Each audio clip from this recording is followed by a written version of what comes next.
listeners, welcome back to Kara's Caress, where we explore caregiving, self-discovery, and the beauty found within life's complexities. I'm your host, Alexis, and today's episode is all about choices and chances. First, I'd like to start by sharing a poem from a woman who's comforting and inspirational to me every chance I get. This is from her Instagram page, Confessions of a Simple Mum, one word, all lowercase. I have written a brief description in my episode description, which I viewed on November this year. When my heart is overwhelmed, you quiet my soul. You alone are my confidence when I am overrun with anxieties. Your peace fills my heart. You alone are my comforter. These words resonate deeply with me as I vividly recall a moment when I was younger. I'd ended up in my room after talking back to my mother. I had stated, "This isn't fair. I have no choices, only what needs to be done." Yes, I was 14. Her response, though seemingly simple, left a lasting impact. She placed her hands on my shoulders and said, "I know at times things can feel like that. Look over there," pointing out the doorway to me. And then she said, "My dear, we always have choices. You can walk through the door or into the wall." When I became a parent myself, I then started to appreciate and praise all the choices that my mother had made for me for my development, confident that I knew how to get things done. As a caregiver to my husband, yeah, you heard it, I've shown that same 14-year-old attitude at times, which literally is now over 14 years since it was spoken. This isn't fair. To getting on with things I need to do, I apply much of my mother's stubbornness and attitude of head down, bottoms up, and Dad's approach with get on with it, relax afterwards. But a coping tool that I have added is checklists. Some people look forward to a glass of wine, a beer, or maybe going out. For me, my reward is seeing that row of ticks beside each item that's smashed out. I turn up my selected Spotify list and tackle the housework.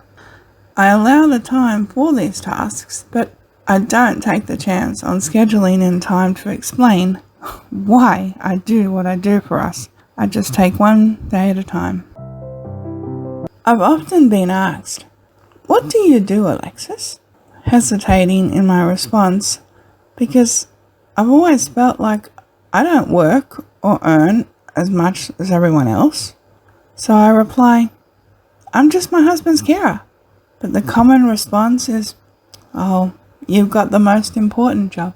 Alright, fellow carers, partners, support people, now that I have your attention, I have spoken of my struggles, frustrations, and stubbornness. Let me mention now some strengths: determination, dedication, understanding.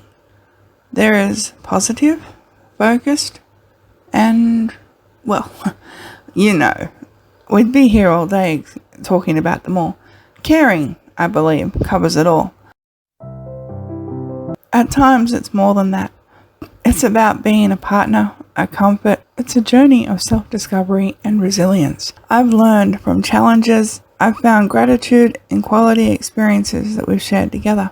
There are days when frustration and/or resentment creep in, followed by a real heartache, where I almost couldn't breathe at times. But then the reflection, and I felt perhaps time apart may be what we need. I'm then reminded of just how I chose to stand by him, chose to comfort and support him. And then I'm comforted that each quality I love about him is all that truly matters. Reflecting back on my parents' relationship, my dad cared for my mum and their mutual respect was admirable. Yet, I once confided in my mother, "Why don't I feel the same admiration for my husband as you do from Dad?" Her wise words, "It isn't about caring, it's just about your cup being full." She demonstrated this by adding drops of milk into her coffee, which ran over. "See, you cannot add to a full cup? In episode 1, Self-Care Intro, I'd spoken of asking myself some tough questions.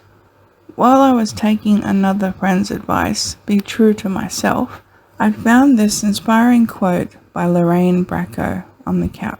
You can't change other people, you can only change yourself. Everyone's got problems, you learn from them, you live with them, you move on. It's a choice you make if you want to have a happy life. Nobody's perfect, people are different, and that's what makes them so interesting.